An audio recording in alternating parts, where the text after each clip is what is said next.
I didn't confront my son when he slipped something into my backpack. I didn't freeze. I didn't even look at him. I let him zip it up. I let him smile. I let him pat my shoulder and say, "Be careful out there, Dad." Because the moment his fingers left that zipper, I knew one thing with terrifying clarity. Whatever he'd just hidden inside my backpack was meant to end my life as I knew it. Not metaphorically, legally, permanently. I felt the weight the second I lifted the bag. Too heavy, too solid, too wrong to be anything innocent. And I also knew something else. My son wasn't nervous because he felt guilty. He was nervous because he thought I hadn't noticed. That was his mistake. I walked out the door like everything was normal. The morning sun was warm, birds loud, the world painfully ordinary for what was about to happen next. I made it half a block before I stopped, slid the backpack off my shoulder, and opened it. What I saw inside made my blood run cold. I didn't panic. I didn't run. I didn't call anyone. I moved it. Then I went back home, sat down, and waited. Exactly 30 minutes later, there was a hard knock at my door. "Police, if this opening already has your heart racing, do me a small favor right now. Subscribe to the channel and share this story with someone you trust. Stories like this are not just entertainment, they're warnings. And this one was only just beginning. The instinct that never retires." I didn't rush when I felt the weight inside that backpack. That's the thing about instincts. They don't scream. They whisper. And the whisper I heard was the same one that had followed me through decades of prison corridors, late-night incidents, and men who smiled right before they lied. Something wasn't just wrong. Something was planned.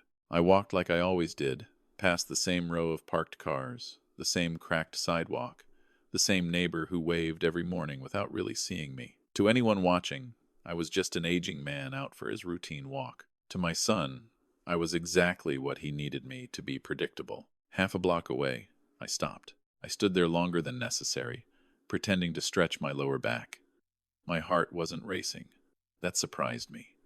What I felt wasn't fear, it was disappointment, the kind that settles deep, where anger should be, but never quite ignites. I opened the backpack slowly. There it was, wrapped tight, sealed, hidden just well enough that someone wanted it to be found later by the wrong hands, at the right moment. My son hadn't acted out of panic.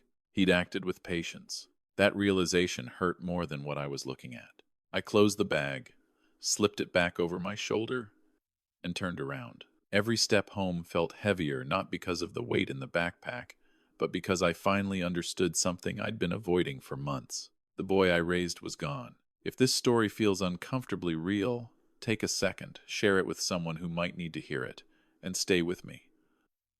What comes next is where everything truly changes. I opened the front door, already knowing this wasn't going to end quietly. The dinner I should have paid more attention to.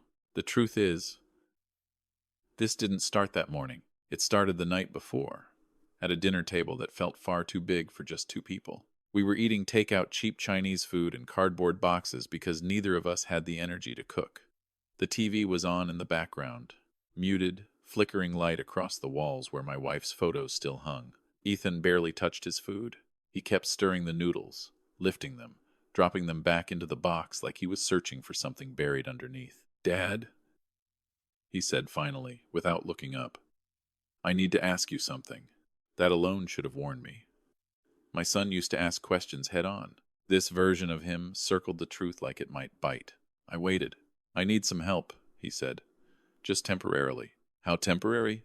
I asked. He hesitated, long enough that I set my fork down. "Money," he added quickly. "A loan." "How much?" Another pause. His jaw tightened. 40,000. The number landed between us like a dropped plate. I stared at him, trying to recognize the boy I once taught to ride a bike in this same driveway. "That's not temporary," I said carefully. "That's most of what I have." His eyes finally met mine. They were bloodshot, tired, but underneath that something else. Something sharp. "You always say family helps family," he snapped. "I also say honesty matters," I replied. "What's it for?" He stood up so fast his chair scraped the floor. "Forget it," he said.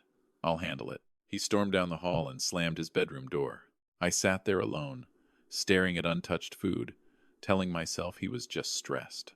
Now, standing in my house the next morning, backpack still warm from my shoulder, I realized something painful. That dinner wasn't a request. It was a test, and I had failed to see it. When suspicion turned into certainty, I closed the front door behind me and leaned against it, listening. The house was quiet in that hollow way it gets when something important has already broken, but no one has acknowledged it yet. Somewhere down the hall, I could hear Ethan moving around in his room, slow steps, measured, like he was waiting for something to happen, waiting for me. I didn't open the backpack again right away.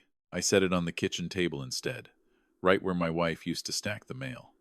That felt important, somehow, like placing evidence at the center of the house instead of hiding it away.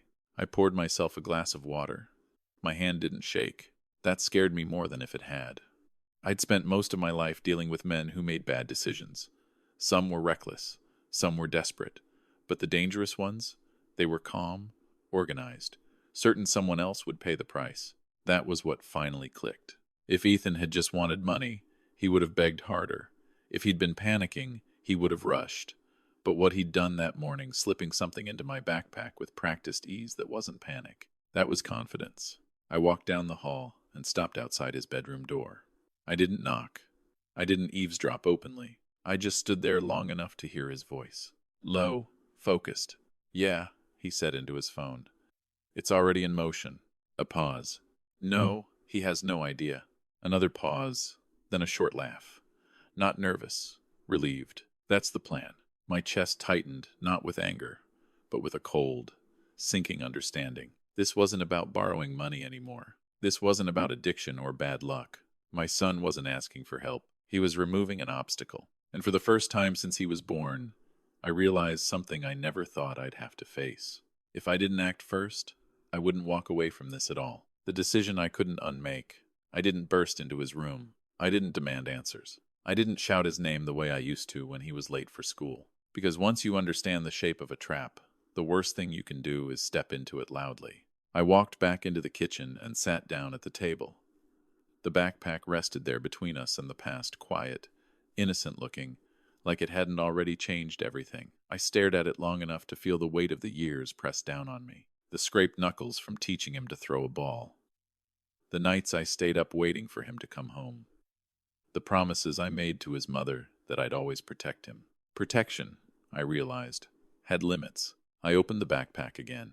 Up close, the package felt colder than it should have. Smooth, impersonal. Whoever sold it didn't care who went to prison for it, only that someone would. And Ethan had already chosen who that someone would be. Me. That was the moment something inside me hardened, not into hatred, but resolve. I understood the rules now. This wasn't a conversation. It was a contest, and the prize was freedom. I wrapped the package carefully, like evidence, like something that needed to be handled without leaving fingerprints, emotional or otherwise. Then I stood up. I knew exactly where Ethan kept his car keys, exactly where he parked, exactly how long it would take him to make the call he thought would end this. As I walked toward the garage, I felt a strange calm settle over me. I wasn't betraying my son. I was refusing to be destroyed by him, moving the piece he never expected. The garage smelled like oil and dust, familiar, grounding.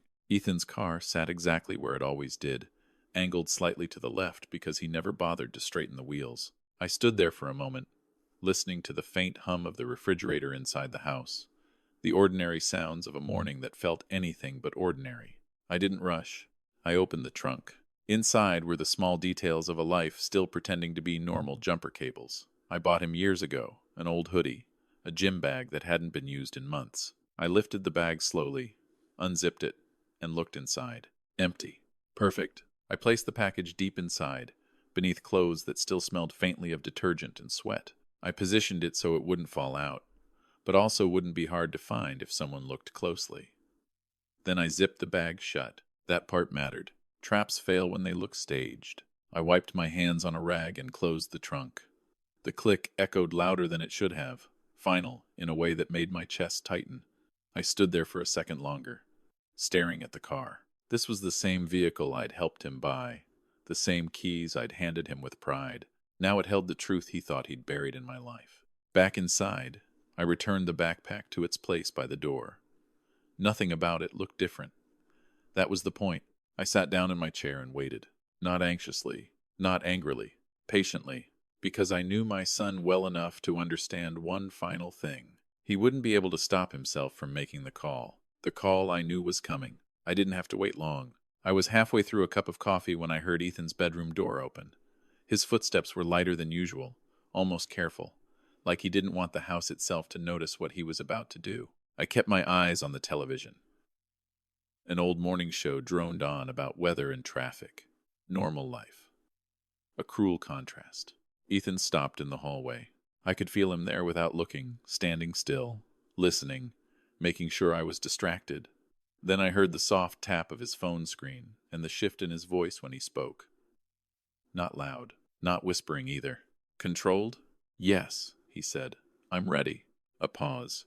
It's in his backpack. He left with it this morning. Another pause. Longer this time. No, he won't check. He never does. My jaw tightened. That one stung more than I expected. I heard him pace, one step, then another. You just need to come now, he continued. Before he gets back. Silence. Then a breath I recognized, relief. Thank you, he said quietly. I'll stay here. He ended the call and leaned against the wall for a moment, exhaling like a man who believed the worst part was over. That was when I finally understood the full shape of his plan. He wasn't just setting me up. He was erasing me. My retirement, my home, my name, all of it gone in a single phone call. I set my coffee down carefully and stood up.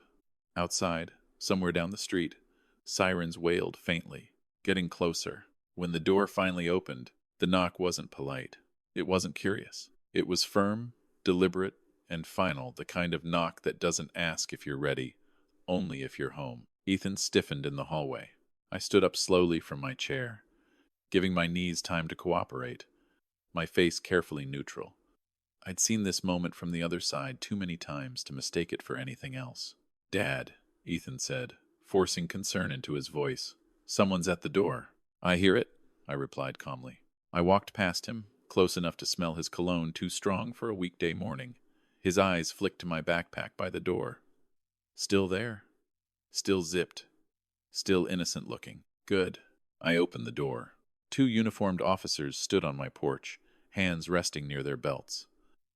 A third man in plain clothes lingered just behind them, eyes scanning the entryway with practiced ease. Mr. Harris? One officer asked. Yes. We received a report concerning illegal substances connected to this residence. I nodded once and stepped aside. You should come in. Behind me, Ethan rushed forward, all wide eyes and worry. Officers, is something wrong? My father. We'll sort it out, the plainclothes officer said, already stepping inside. The air in the house felt thicker as they moved past the threshold, like the walls themselves were holding their breath. Ethan stayed close, hovering, ready to explain, ready to help, ready to watch me fall. I followed them into the living room, my heart steady, my mind clear, because at that moment, I knew something he didn't. The trap wasn't where he thought it was anymore. When confidence started to crack, they went straight for the backpack. Of course they did. One of the officers asked politely if it belonged to me. I nodded and told him he was welcome to check it. My voice didn't betray me. Years of discipline had taught me how to keep my face neutral even when everything inside was screaming. Ethan stood just behind them, arms crossed, shifting his weight from one foot to the other. He tried to look concerned, but I could see the anticipation leaking through the cracks. His eyes never left the backpack. The zipper slid open. Water bottle. Folded jacket. Notebook. Nothing else. The officer paused and checked again, slower this time. He lifted each item, methodical, thorough. Still nothing. A flicker of confusion crossed his face. That's strange, Ethan said too quickly. I saw it. I'm sure of it. The plainclothes officer turned toward him, head tilted slightly. You're certain it was in there? Yes, Ethan replied, nodding hard. This morning. Wrapped in plastic. The room felt suddenly smaller. I watched my son's confidence wobble, not collapse, just wobble. The certainty he'd carried since that phone call began to thin, like ice cracking under weight. The officer closed the backpack and set it down. Well, he said, we're not seeing anything here. Ethan swallowed. Maybe he moved it, he offered, desperation creeping into his voice. The plainclothes officer studied him for a long moment, then spoke calmly. Then we'll need to keep looking. I met my son's eyes then just for a second, and for the first time that day, I saw something new there. Fear. The moment the room turned, the plainclothes officer didn't look at me. He looked at Ethan. "You were very specific on the phone," he said calmly. "Backpack, plastic wrap, quantity." Ethan nodded too fast. "Because I saw it. I was just trying to do the right thing." The officer's eyes narrowed, not accusing, just attentive. "When did you see it?" "This morning," Ethan said, "right before he left." "And you didn't confront him?" the officer asked. Ethan hesitated. "Just a beat." I was scared. That was the crack. The officer turned slightly, addressing his partner. "Let's expand the search." Ethan's head snapped up. "Expand? You mean vehicles?" the officer said. "Common next step." For the first time, Ethan's confidence collapsed completely.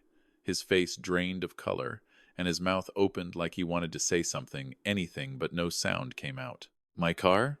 he finally managed. "Why would you search my car?" the officer answered without raising his voice.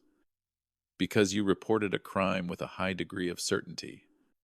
We need to eliminate all possibilities." I stayed silent. Sometimes the most powerful move is letting someone talk themselves into a corner.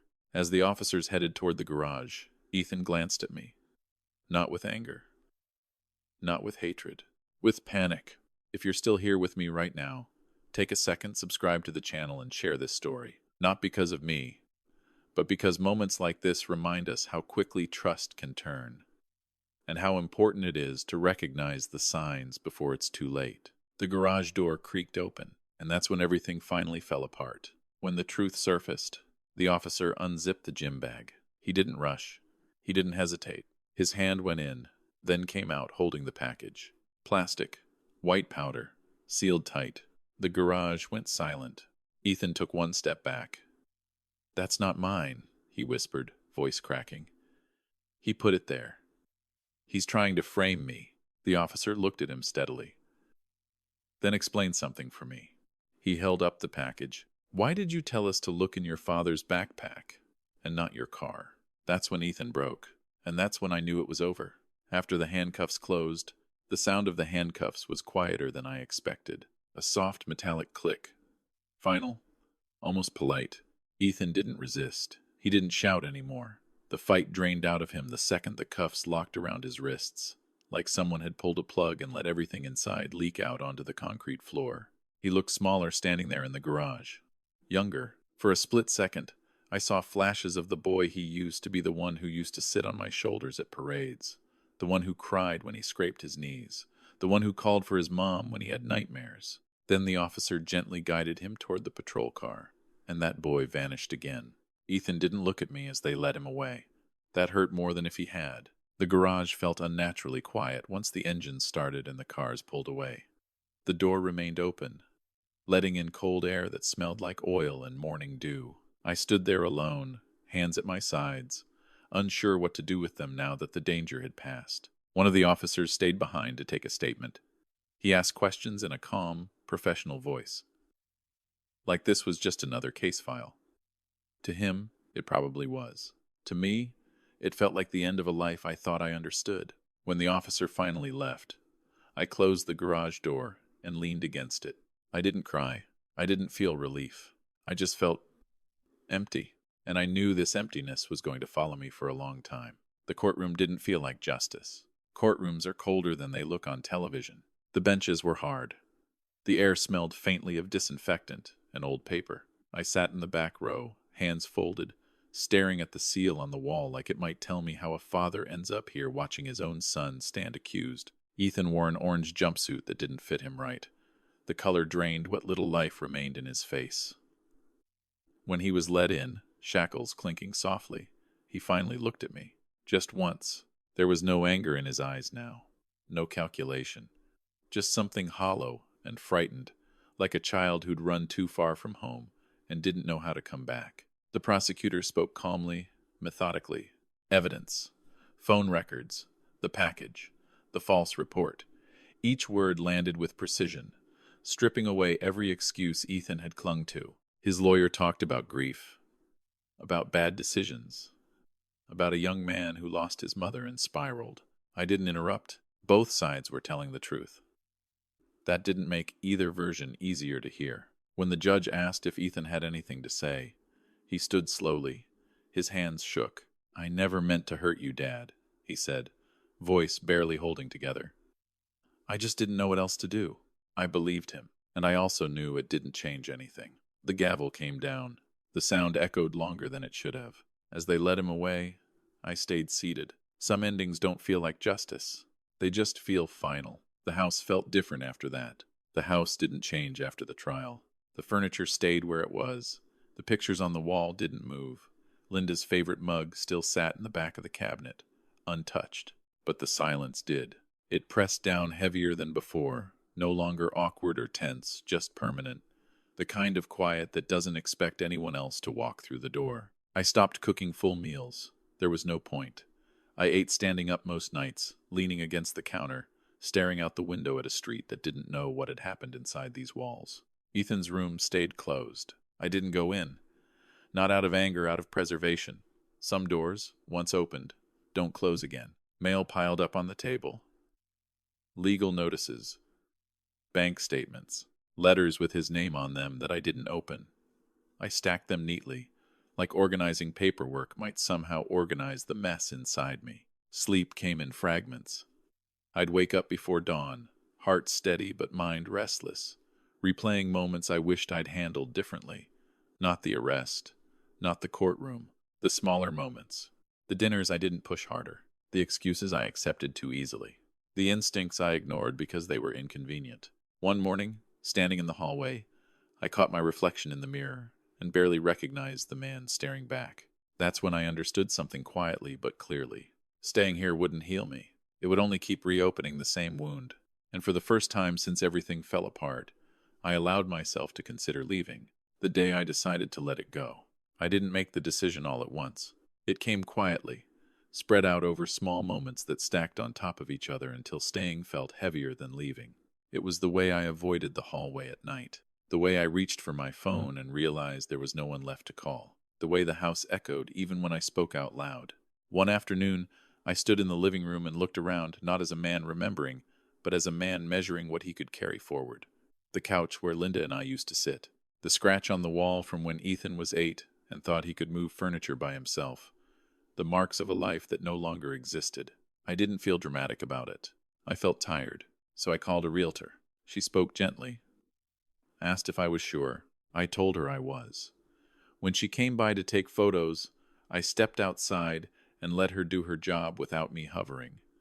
That felt symbolic, somehow letting someone else walk through my life while I stood at a distance. That night, I packed my first box.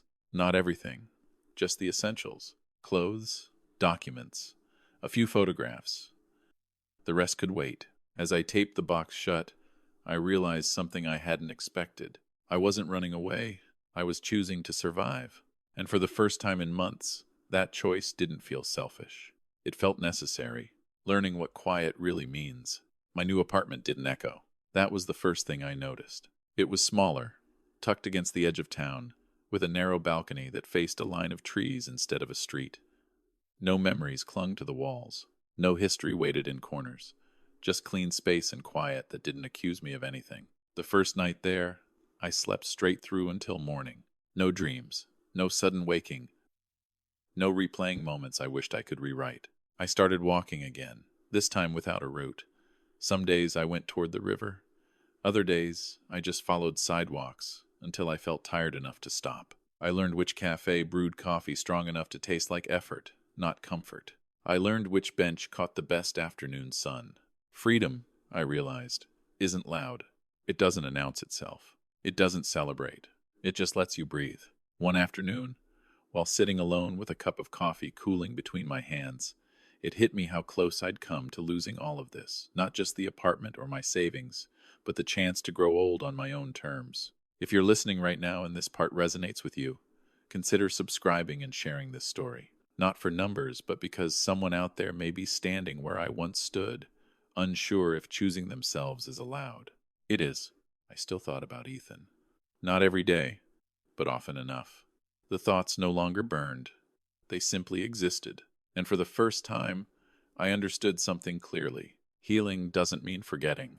It means finally living without fear. The letters I never opened.